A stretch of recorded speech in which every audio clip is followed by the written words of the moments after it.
बिस्मिल्लाहिर्रहमानिर्रहीम। अस्सलाम वालेकुम वरहमतुल्लाहि वबरकातुहू। मोटिवेशन में खुश आमदी। मैं हूँ आपका होस्ट राना मुजम्मिल।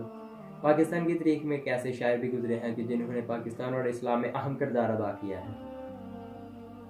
इनको पाकिस्तान में कौमी शायर के लक़ब से भी जाना जाता है। जी हाँ, हम बात कर रहे हैं डॉक्टर अल्लामा इकबाल की। डॉक्टर अल्लामा इकबाल ने अपनी शायरी के ज़रिए लोगों के जोश को उबारा।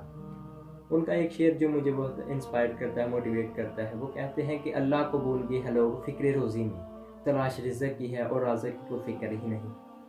अल्लाह ताला ने इंसान को उसकी ज़रूरत के मुताबिक हर चीज़ मुहैया की है, लेकिन इंसान की फितरत ही कुछ ऐसी है कि इंसान को अगर कोई चीज़ आसानी से मिल जाए तो इसकी कदर नहीं करता। इसकी बेहतरीन मिसालें पहली नस्लें हैं। पहली नस्लों पर अल्लाह ताला ने आसमान से मेवे बरसाए। जब उन लोगों को भूख लगती थी तो उन पर आसमान से मेवे बरसते थे। कुछ अरसा गुजरने के बाद उन लोगों ने गिले शिकवे करना शुरू कर दी कि हमसे रोज़ाना ये मेवे नहीं खाए जाते, तो फल और सब्जियां चाहिए। तो तब अल्लाह ताला ने उन पर मेवे बरसाना बंद कर दिए।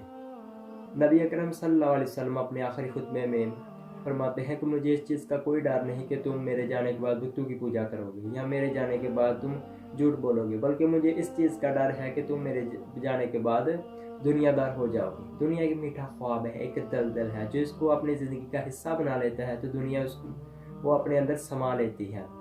इसकी बेहतरीन मिसाल है जो पाकिस्तान में एक ज़िंदा मिसाल है कि दो दोस्त होते हैं। उन दोस्त में से एक का नाम असद है और दूसरे का नाम हसनैन है।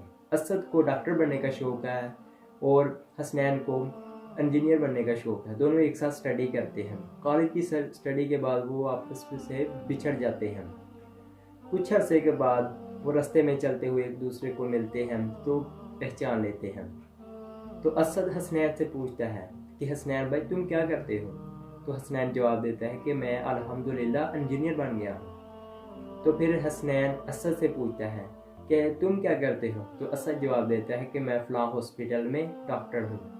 थोड़ी देर बात करने के बाद वो अपने घरों को चला जाते हैं। कुछ महीनों के बाद असद जो डॉक्टर होता है उसके वालिद का इंतकाल हो जाता है। उसका दोस्त हसनैन अपने वालिद के साथ असद के वालिद की तदफीन के लिए आते हैं। जब असद के वालिद की तदफीन कर दी जाती है तो असद पहले से ज़्यादा रोना शुरू कर देता है। तो हसनैन उसको तसल्ली देता है, उसको समझाता है कि ये टाइम हर एक पर आता है। आज तुम्हारे वालिद का इंतकाल हुआ है तो कल मेरे वालिद का इंतकाल होना है। तो असद जवाब देता है कि मैं इसलिए नहीं रो रहा कि मेरे वालिद का इंतकाल हुआ है, बल्कि मैं इसलिए रो रहा हूँ कि मेरे वालिद ने पूरी उम्र मुझ पर इतनी मेहनत की, मुझे हर चीज़ से नवाजा, जो मुझको जिस चीज़ की ज़रूरत थी, जिस सहूलत की ज़रूरत थी, मुझे वो हर सहूलत दी, लेकिन मेरे वालिद ने मुझ पर इतनी मेहनत नहीं की कि आज उस वालिद का जनाजा सामने पड़ा था और मुझे जनाजा ही नहीं पढ़ने आता। मेरा भाई वो एक ज़िंदा मिसालें हैं आपके लिए और हमारे लिए कि आज हम उनसे कुछ सीखें। तो आज मेरे और आपके पास टाइम है कि हम इन चीज़ों के बारे में सोचें।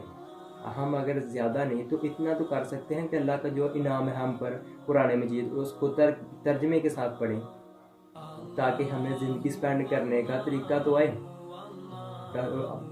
बुल्ले शाह इसको अपने जो ज़ुबान में ये फरमाते हैं कि पढ़ के इलम दियाँ 4 किताबां ते नाम रख लिया काजी, हथ च फड़ के तलवार ते नाम रख लिया गाजी, फिर आया मक्के मदीने ते नाम रख लिया हाजी। ओ बुल्लिया तू की खटिया जे तू रब ही ना कीता राजी। तो मेरा भाई रिज़्क़ ज़रूर हासिल करें, लेकिन रिज़्क़ हासिल करने के साथ ये इस बात का ज़रूर ख्याल रखें कि कहीं ये रिज़्क़ जो मैं हासिल कर रहा हूँ तो इसमें मेरा रब तो नहीं नाराज़ है। रिज़्क़ अल्लाह ने देना है, अल्लाह ताला ने फैसला किया है, अल्लाह ताला ने आपको हुक्म दिया है कि जो रिज़्क़ आपकी किस्मत में है वो आपको ज़रूर मिलना है। हज़रत अली फरमाते हैं कि हलाल रिज़्क़ इंसान को ऐसे ढूंढता है जैसे उसकी मौत। तो दुनिया में आए हैं, रिज़्क़ ज़रूर हासिल करें और साथ में इस चीज़ का ज़रूर ख्याल रखें कि कहीं आपका राज़िक़ ही नाराज़ ना हो जाए। तो अल्लाह ताला हम सबको अमल की तौफ़ीक़ अता फ़रमाए और इसी के साथ राना मुज़म्मिल को इजाज़त दें और अपनी दुआओं में याद रखें। अल्लाह हाफ़िज़।